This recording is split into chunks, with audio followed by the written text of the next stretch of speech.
There is a lot of entitlement in the African American Black business community. And what I figured out is that a lot of Black businesses don't want to give you any value.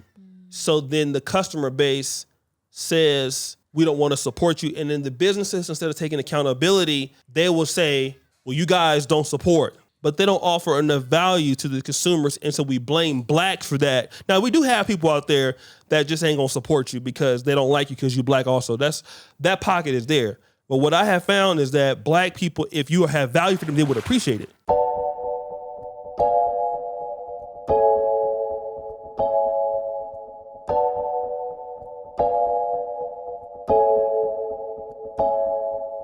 Hi guys, welcome to Kinganda. This is the Repat podcast. My name is Janita Maya. I'll let my co-hosts introduce themselves. O'Shea Duke Jackson, Sacramento, California. Yes. Achiro Pamela Toliver, Nilot's Connection. Okay, and we'll just dive right in. Now, I came across a video that was saying why we don't support Black businesses. And I decided, you know what? Let's bring it to the podcast. Let's talk about it. Why don't some people support Black businesses? For me, living in predominantly Black America, this is what we call the Black communities in America, affectionately Black America, because we were isolated from the whites and pushed into certain communities. Many people feel like when I was coming up, well, we don't want to support that person because they are Black. And the white man's ice is colder. That's our saying. And I used to kind of believe that until I started to really understand as I got older that there is a lot of entitlement in the African American Black business community. So I've learned that because when I came to the internet, because the internet brought open a whole new spectrum of business opportunities for everybody. Because I remember as a 14-year-old when I had like the first Mac computer, like before there was iMac and the first Mac where, you know, it was like floppy disk Mac. I learned that the opportunities were great to serve a particular community. Like you have Nilot's Connection. It's very niche specific. It's not like for Nigerians or anything like that. It's for, you know, that particular group. Yeah. So what I figured out is that in the Black business community, Black businesses don't respect the Black dollar. I've learned this over and over again. And a lot of business owners want to be in the business, but not understanding that they are owned by the business. And as a business owner, the first thing that you have to understand is that the business has its own heartbeat outside of you. And there's a lot of sacrificing, it's a lot of investing, and that the business has to produce at the end of the day value for the niche. So if it's soul food, if it's, you know, let's say Buganda dishes or Acholi dishes, it has to provide value. And what I figured out is that a lot of Black businesses don't want to give you any value. So then the customer base says, we don't want to support you. And then the businesses, instead of taking accountability, they will say, well, you guys don't support. But they don't offer enough value to the consumers. And so we blame Blacks for that. Now, we do have people out there that just ain't going to support you because they don't like you because you're Black also. That pocket is there. But what I have found is that Black people, if you have value for them, they would appreciate it. And as business owners, you have to be forward thinking. We are not forward thinking for our niche. So that's the reason, in my opinion, that Black people don't support businesses, because we have bad entrepreneurs. We have terrible entrepreneurs. And it's not just in the Black community in America. It's in Africa also. I'm here. It's the same problem. All around the world, the same song. Okay? So, and then we blame the consumers when the consumers will support you if you're great. And we don't want to try to be great. That's why Blacks, in my opinion, do not support Black business. Okay, that was a strong point. What's your reaction to that? Oh, that's but it's true. A lot of it is true. It's we're very entitled. Very entitled. I've started a business, and you started it for people. It's for the community. But somehow, if someone gives you an opinion, you do not want to take the opinion. Thank you. It isn't. I'm not criticizing they take you. It personal. It's too personal. Then they get rude. And it's even not just the small businesses that are there. Have you been to some of the supermarkets that we have? Yeah. The tellers are so rude. Yeah. The what do they call these people who help you like check out the cashiers? No, the people who help you move. They move around with you. It's something like that. Oh, those are you those find are the them worst. just And I'm gossiping asking in the you middle of about the a supermarket. Right. And I don't know what. it's really bad. It's really bad, and it's everywhere. And you find there's a suggestion box or feedback box, and they will never respond to any of that. Can I say something about that suggestion box? Let me just go back to August. Me and Rachel went to Lagos, Nigeria, Murtala Muhammad Airport. Now, this airport, I know Entebbe, they had a problem here with corruption thing, but in my honest opinion, I've never had a problem at Entebbe Airport. I think maybe those people that are facing that might be like first-time flyers, and they don't know how to get around the air, because it could be intimidating if you've never flown before. So I think those are people that local people may be having those problems. But when you come to Murtala Muhammad in Lagos, everybody gets it. It don't matter who you are. You're Nigerian, you white, you're black. It says up, you go in, and then you have people, I'm not trying to be mean in the Nigeria, but the airport is disorganized. You have people walking around with sometimes no shoes. You have people, they have good people working at the airport because when they find somebody else scamming, they will call it out like right there in front of the customer, right? But there's a sign, like if it's down. If you see corruption, WhatsApp this number. It's there when you go into this little line. I wish Rachel could come here and she could tell you. It's right there. Anybody know, been there, you know what I'm talking about. When you go there, the guy is like this. He has your passport and he has money there. Boss. But it's like, what am I paying for? Now I know this is not black business, but it's the level, but it's the level of entitlement that I don't need to give you a good service. That's all. Even though you're coming here, right? And I think for us in the black world, we don't value the black people as our base because our people could, as entrepreneurs, retire us. Look at Dangote. Look at, if you don't talk about people, Jay-Z, I know it's in the more of an internet, but you have people in the black world here. But we look at our people as, can I just be honest?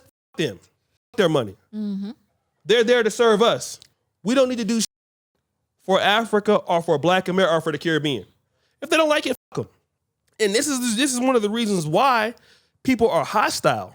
And so when we hostile, we call them sellouts. Oh, you're a sellout. Oh, you're the COON word. You're a traitor to the race. But we never address the arguments of why they are upset. We want to push it up and sweep it under the rug. Like, for example, let's talk about we could talk about the Ugandan diaspora or Nigerian diaspora, Sierra Leonean diaspora. Anybody, you have those people who have left in the defected crowd, and they talk about the business things here, wherever it is. Those people are looked at as enemies of the state. And let's deal with the private sector. But what are they saying that could be changed or implemented? And like you said, when it's like you come here in certain aspects in the black community, well, that's just how it is in Detroit, or that's how it is in Kampala. Well, accept it or die. But then these are the same people saying, why don't you spend money in black America? Why don't you spend money in black St. Louis? Who's going to be the number one person to rob you in the black business? Negroes. Where were you staying? Rob you, your kids, everything, right? And so that's just my experience, which is why you have a lot of blacks don't even deal with where black people live at. Africans, you see so many people in America from Uganda or Nigeria, they don't even go to Ugandan events. They don't waste their time. Oh, that's true. They'd rather be friends with me. You'd be so calm. How many Africans like in Uganda, they will not want to work for somebody from this country, but he's a black American. We work with him, and it shouldn't be like that. But it is because no respect for the talent. Yeah, I think for me, my bit would be the professional part, like the unprofessionalism in most black businesses that I've encountered or dealt with, you know? It's like just because we're the same color does not mean like we're best friends. Oh, Like, Lord have mercy. Don't start smiling and telling me your problems and being slow with the service and it's like you go to a restaurant and then they give you cold food and then they want to explain how there's no gas. No, if this was a white person, you wouldn't be telling them all this. You know this thing they keep on saying, and because we're always late, like we never keep time. Ugandan time, or it's terrible. So they'll Black American time. Black people time. So they'll keep telling you this is Uganda. Yeah. this is Uganda. You know this is Uganda. The service is where- crap. Everything yeah. is crap. So why are you over complaining? It's not like it's your first time in the country. It's the acceptance of the bare minimum. The bare minimum. Yeah, We but- do love bare minimum, Right? Every and that spreads day. over to the dating, but that's another topic for another day. Yeah. let's not get derailed. But what do you say the people who say that also black people are not good customers? Let me just get back to the bare minimum. A lot of the entrepreneurs or people, you know, I notice, especially since I've been here in Uganda, they want the full price. Like when you want to pay for something, they not saying this is Uganda. He ain't lying. Oh, sir, yes, you know, I will do this, banana, you know, whatever, right? They're not saying this is Uganda before you pay for something. Yeah. When you pay for it, then that's what it is. This is Uganda, right? Yeah. But let me talk about customers. You're going to have customers that are going to complain. They're going to talk shit.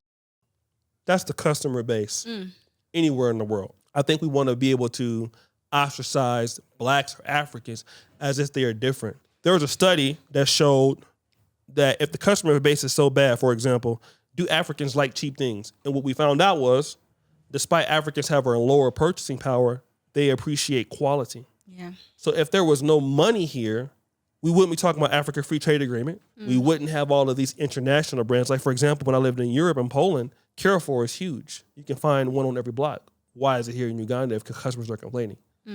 Because you go and see that's the price. Nobody goes, Sebo, you know these eggs is 20,000. I want to give you. You won't say that at Carrefour. They will laugh at you, right? Yeah. So I think that you're gonna have those customers who will bullshit you here and there. But I think that most people in the black community, if you're good, they'll pay you.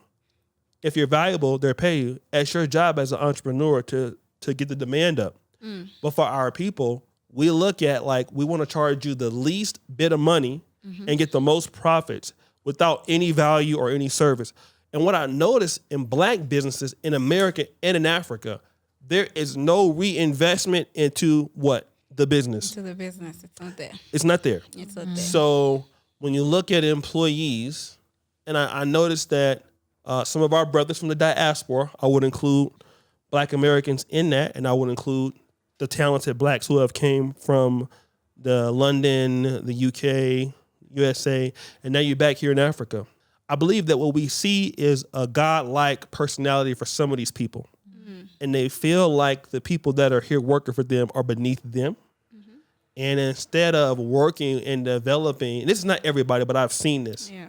Instead of working and developing your people to pull them up, you're looking at them as if they are slaves, which is the reason why you go to Entebbe Airport. There's 500 girls going to Dubai or Saudi Arabia because they've given up. What's the hope of me staying here? When the person here is going to do me the same way, I might as well leave, you know? And I felt like I blame the diaspora largely for that treatment. And when you look at the person that is at the restaurant and they're getting $200K a month and they're dragging their feet, that's the entrepreneur's fault. We blame that person, but it's the business owner is the responsible for that person acting like that because the business owner didn't incentivize that. Like with Kinganda, if we ever do anything, my people will never interact with you in that way because I made the sacrifice to where, listen, my people, what do y'all need to grow? I'll take the sacrifice as a business owner. If I'm going first class, then you will go first class. Yeah. If I'm going economy, then you'll go economy. But it ain't gonna be I'm going business and you taking a bus somewhere, right? That's just how. So because I want that to experience to be handed over to others. But you don't see that in the Black America. It's the business owner. I'm king. Even though you left from Africa going back to America to build your life, you coming back oppressing, and I'm gonna call it out. Y'all are not gonna like it. But it's a lot of Africans oppressing Africans in Africa in the private sector, and it's sad. And I'm not gonna tell you if you should feel ashamed of yourself because it's up to you. But it's bad, and especially if you're making. I can see if you're not making a lot of money, but if you're making a lot of money, some people make. You go to the Forex. I mean, you can see the guy off the bike. The guy's 80 million shillings, and you hate to have these little log books there. And you see the guy all the time. I'm there, he there. I think I'm rich. Man, this guy blowing me out the water. What does he pay his employees though? Ain't paid his employees in 6 months. But that's the attitude that we have towards employees. We don't reinvest into our businesses, so our business don't improve. We don't have new technology, and then that attitude passes on to the customers. So the customer's like, why this person got an attitude? And obviously, blacks don't like to tip. I don't know what's wrong with y'all. We don't do that. That's we don't like this. We don't tip good service, but that happens. And all of that is a cycle. I don't want to work here. I don't want to look for work. You don't appreciate me as an employee. And then the employer is saying, you should be glad I'm giving you a job for $80 a month and no transport, no lunch. That's how I see it. Yeah. And it's a big deal. At the end of the day, if we complain about certain people providing a certain type of service, then we have to look at the core problem. So sometimes an international company will come into the country looking for labor, and then they'll have like a person of contact, and then they'll ask them, how much do you pay people in your country? And then the person will tell them, we pay them like, if they're supposed, maybe the standard is like 10%, or we pay them like 3%. They're not even fighting for their own people. You understand? It's like, how do you want people to do businesses if you can't even speak up for your people? Like you're just forwarding people to go out there and be slaves. Like you're not even doing anything for them. Yeah.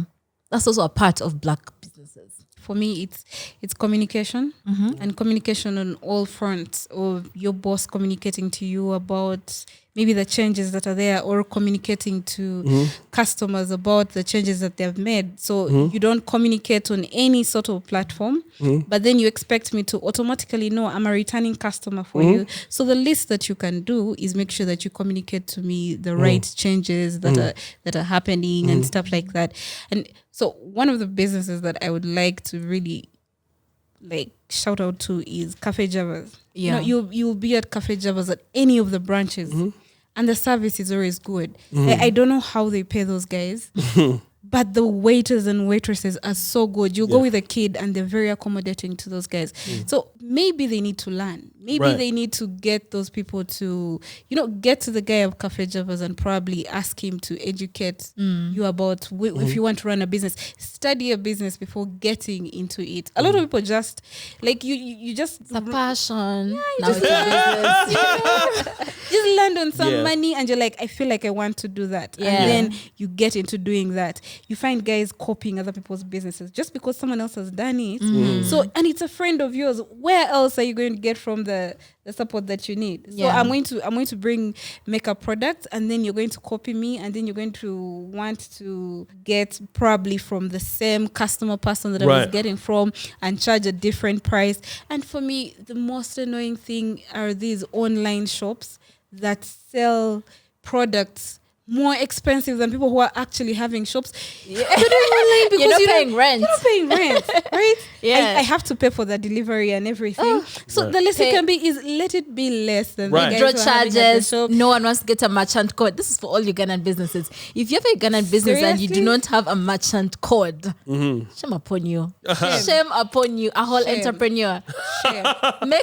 making life for your customers easy. Right. It's a real shame. Yeah. It's a real shame. Yeah. People need to check themselves. Educate yourself. Right. Learn. There are free courses that are being run online, Skillshare and the rest of the things. Coursera. So please learn from those businesses so that you don't have these unnecessary attitude or the attitude people have is terrible. Have you ever called not even customer care? Well, it's your personal line, and I call you up and you are so rude There's to such an me. internet service provider.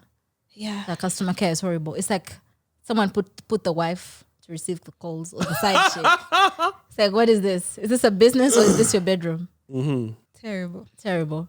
Yeah, but let's also talk about how some black businesses, black male people, will support me, black business, hashtag black business. Like you're a business, you don't have to put the black business to get people to support you. And now you want to lure everyone with the same skin type to they have to support you because you're just a person of color starting something. No. It's funny for me when you say that, because so abroad, it's okay for you to say it's a black business, but you're in Africa. Why are you calling it a black business? Everyone is black. Like, why are you calling it a black business? It's a business. That's it. Period. Why do you have to put the black Veto? And is it you just want to ride on, on the black businesses that the guys outside have? So it's we do like to copy a lot. Yeah, it's the blackmail or my friends are not supporting me. Maybe your friends are not your target audience. Right. And that's okay. It's not like everyone has to buy from me, but this whole the guilt. I've had people who have guilt tripped me into supporting them, and I don't like it. No, because they start the businesses because of their friends. Because they have a friend group that is going to support me. So I'm going to start the business because of that. And when they don't, you're going to be very pressed about it.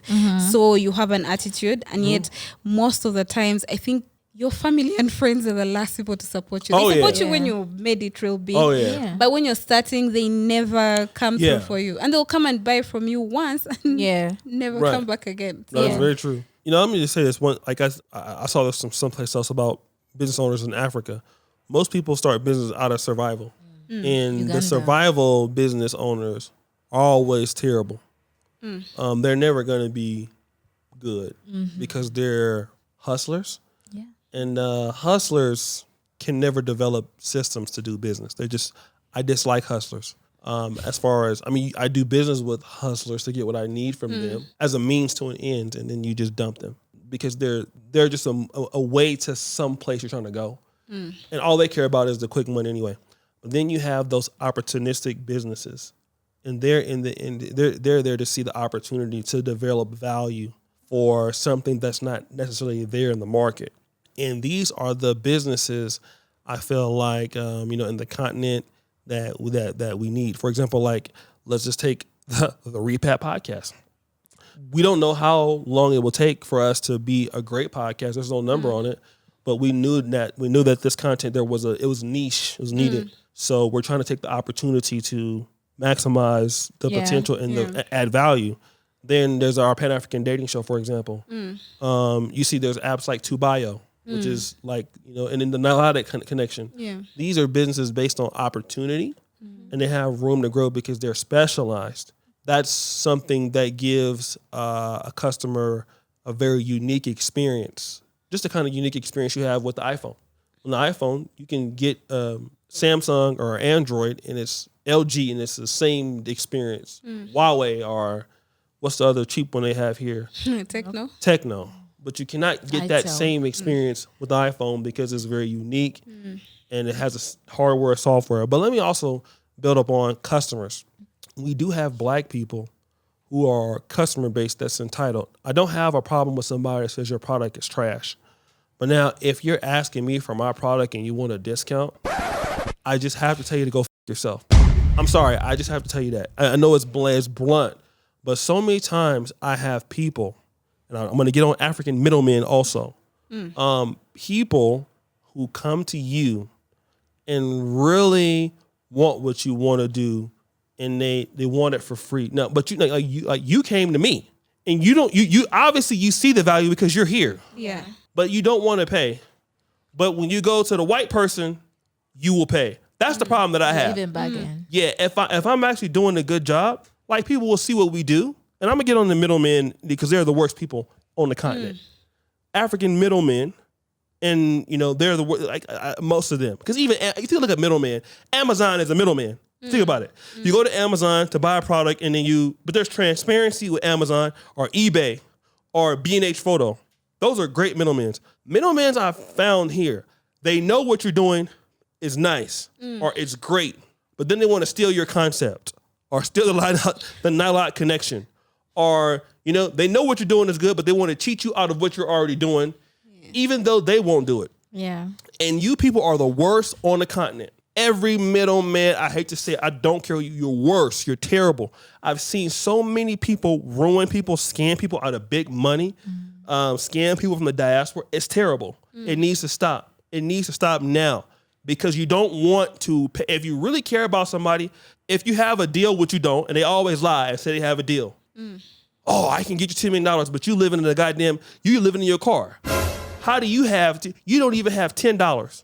I'm going to go off right now. And it's sad. Those middlemen everywhere in the black world, and that's not just Africa, it's everywhere. Those people are the ones that they will come to you. They will email you. They will reach out to you and just purposely try to use you. And you don't want to pay. It's always, well, let's do a partnership. Like, if you don't get your mother ass, I'm going to stop. But So with the middlemen, I think the farmers get it the worst.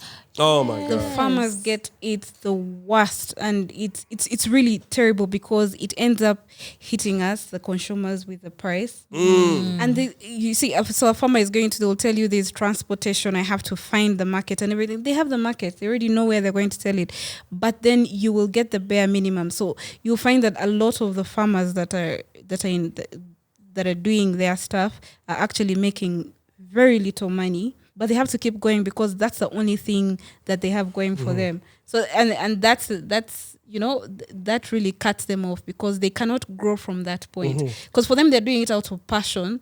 The middleman is doing it just to make some money from it, and it kills the final price that comes down to people. So it's, Right. I think for the farmers, I wish and hope that the government can do something about that, to have a general price of what you can Yes. be getting from them. Because like for what I know with like Uganda breweries, they buy sorghum from farmers, Direct. but they follow the market price. They follow the market price. What's being sold generally is what they're going to buy from the farmers, and they try as much as possible to educate them. But the middleman is doing nothing for you. He's getting everything. He doesn't plant. He doesn't have to worry about the seasons and all that, but he gets his money comfortably. Yeah. So the middleman, honestly, needs something to be done to them. That's what happened with the promoters, right? Yes. So you've seen Also that about the middlemen. promoters. Yeah, the promoters that are the promoters in Uganda. What are they doing? So because of the is it the tax that they are giving to the musicians? Yeah. For their performances, for the tax. So the promoters say they are going to, how would I call it? Charge more. They are going to charge them more to promote their shows. So now the artists are like, you know what? It's okay. We don't need you promoters. We'll do it by ourselves. I think I saw Waiki Bender say that. Yeah. Like, you know what, you guys, like, you're actually taking a lot from us. Money, yeah. And yet we have to put in all this time to do the production and stuff like that to make sure the shows are good. So they're like, so you promoters, we're going to cut you off. My other issue about black businesses is us doing the same thing. When O'Shea was walking around or like moving around Kampala, the one thing that he notices are the boutiques, and he points it out. He's like, there's so many boutiques out here, but it's like the same thing. It's like one line and the 20 of them. Everyone is coming up with a new boutique, online, offline, everywhere. It's like, it's the same thing. There's no different thing. You just, maybe you have an eye for cute clothes, but it's the same thing. More cell phone covers, more sandals, Yeah. Have you been to Mukwanaked? weaves. Mukareke. Have Yeah, I you been have. to Mukwanaked? Uh-huh. And they're like the same. Same. There are lots of Each- shops, but they're the same things from They one do the shop same. to the next. Yeah. The price is not different. So what's the difference? Like, why do we have so many of them? It's You know, that's why I'm telling the girls who are watching this, if you can like find a way to like maybe start up another business. It doesn't have to be in clothes or wigs or But- makeup. Everybody's a makeup Earrings. artist, model. that's a skill. At least that one is a little That's bit different. that's a But are bit they better. actually good though? 9 out of 10. No, that's questionable, but it's the willingness to learn. But it's not. But also, like with the makeup, they could find other things. Like you can do makeup for movies. Like if you're Yeah. terrible at like Film doing something. like doing like bridal makeup, do film makeup. Like a zombie type of yeah, thing. do like a zombie type of do like Yeah. some art We'll hire shit, you yeah? over here. Yeah. There's so much to do instead of us doing the Instead same of thing. one thing, even the clothes, you'll find people with vintage clothes. Like they don't have to bring the same clothes. But I think China. that still also goes to the middlemen. Yeah. Because they're the ones who are buying them from China And then distributing them. distributing. So And also they buy what they from get- these apps that we can now access. You're buying Yeah. from Shein. We can all get can all get we there. can all get to Shein. can all get there. Anyway, we're going to wrap this up. Do you have any last words for the people? Just be a good business owner. Yeah. Just be a good business owner. Invest in yourself. Invest in your people. Just get them to a better place. Like one thing I always try to do is to make sure that I change, not be. At least be a change maker. When you walk into a space, make sure that you know that I've left it and it's better than I found it. Right. Yes. And also the other thing is your products. Personally, for me, my boss, like I'm not the boss of my company. The boss is Nilot's connection. So your product is your boss. So the way you treat it is the way it's going to be able to treat other people. So whether you're doing food, you need to understand you respect the food, because that's generally your income. That's the only one that's going to be able to support you through thick and thin. So respect the business that you're putting out to people. So Okay, that's mostly perfect. it. Yes. And O'Shea? Yeah, I think like things take time to develop. You may have a great idea. I mean, Kingana I thought was a great idea in 2018, and we still haven't blown up yet. It's 2023, but we turned into a great studio. We're on the come up, and you just need to be passionate about what you do, and you want to be passionate about where your product was going. I mean, I remember our first videos were not that good. Tati came in 2020. We had Kim, rest in peace, and we just kept on trying to add more value as a studio, trying to get better, taking consultations, sacrificing. You never stop sacrificing. And again, the most important thing about being a business owner is you don't own the business, it owns you. Yep. So I worked in 2022 every day of the year. Every day. Not, I'm going to go out for a vacation. I worked every day. If I was on the flight somewhere, I was working in the and I do fly business class. So I was so I was working even in business class. So I just want to be, if you're in the business, to especially with the blacks, because we have people want to interact with our community, African. We talked about the year of return. Ghana made $1 billion. A lot of money. So people will spend because they're looking for the niche thing that resembles them. So we have opportunity in the Pan-African world to impact, but the entrepreneurs are just too bad right now. We have awful entrepreneurs in the Pan-African world, and it shows. Because if the entrepreneurs are better, we would have more taxes to develop infrastructure and taxes. Where the government will do it is another thing. But the people who have the ideas and innovation can bring in the development for the government sector in many different ways. We saw it with Ford. In the Model T. The Fords they sold built the roads in the United States. So for me, it's just being dedicated to the business, knowing the business and what I make. I don't go on. A lot of business owners go in and, this is my business. Let me take the money out of the business. Which I never do that. I always make sure that we have what we need, that we have the latest technology, what we need to do. And everybody can do that. And we couldn't do that at first. We can do it now because of the systems that we're trying to build and the improvement we're trying to build. Because we want to be able to impact what we do in the collaborations that we make. Shout out to Woody Maya, people like Miss Trudy, Raymond Kahuma, Film Booth, shout out to them. African Diaspora Network, Phil Scott, they helped us for a minute. So we try to make those things and try to become valuable every year. So in the black world, become more valuable, because it's hard to compete in the black world when you're valuable, because most blacks are not going to put the work in. Most black people say it sounds good to be a CEO until you have to do the work. Like Mike Tyson said, your game plan works until you get hit in the face. And when you come to Africa, you're going to get hit in Uganda. There's Africa, and then there's Uganda. And Uganda is going to hit you in the mouth, and you have to be ready to deal with that on a day-to-day basis. So if you can do that and you want to be in the business because you love it, your customers will see it. Yeah. But if you're hustling people, you're going to lose. Yeah. So add value. That's my thing, and add value to your customers, and people will pay you. Wow. Yeah. Well, guys, thank you so much. And we're not trying to bash black businesses. We actually love them. We have an episode coming out about black businesses and why we love them. It's just that this episode is just for that. So I hope that you might have the same thing to say about some of y'all out there, but we're going to see. So pick out what you want to learn. And tell the people where they can follow you, Pamela. Follow me on all social media handles at Chiro Toliver. Toliver is Toliva. Okay, perfect. O'Shea Duke Jackson. And before we go, shout out to the black businesses, African business like Cafe Javas. Yeah. There's so many out there that are doing very well. And what I'm seeing also for our go, I see non-African businesses that do very well that are not great at all. I'm not going to call no names. So there's an opportunity to take them. Right, so you have a lot of business coming from the continent of Asia that are here, and they're not that good, and they're doing very well because we won't do it ourselves. Yeah. So that's an opportunity for us to help our people to achieve and get some of these people out of business. Yeah. Perfect. Well said. And follow us at Kingana Nation on all platforms. Also subscribe to this channel and hit the like button, hit the bell for notifications, and follow us on the Pan-African Dating Show find some love for yourself out there. It's not everyday work. You can go out there and have fun. But yeah, we'll see you guys next time. Bye.